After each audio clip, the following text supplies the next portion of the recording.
Children are fond of technological innovations and are often ahead of us. We started 12 years ago, exclusively with 3D printers. Now, children also have access to 3D scanners, to VR goggles, and to robots, with components we 3D print.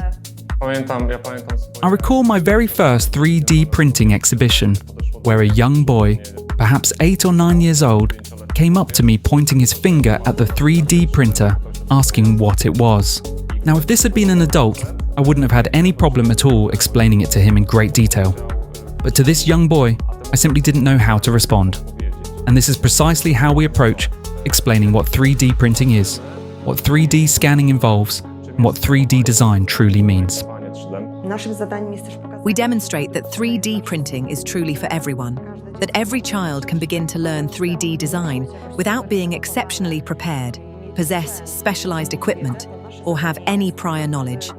We ensure that even a child in the first grade can begin to create their own unique projects. We designed a comprehensive program of activities and scenarios to introduce children to this technology. Our primary task is to teach the fundamentals of 3D design. To achieve that and to keep them truly engaged, we constantly need to stay up to date. What genuinely interests kids, what they would actually want to do with us.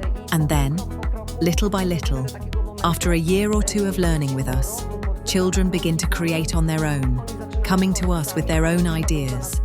They don't need instructions, and that is incredibly satisfying for us. This means the child is no longer merely an imitator, but can truly tap into their own potential, become a genuine constructor, and create entirely new things.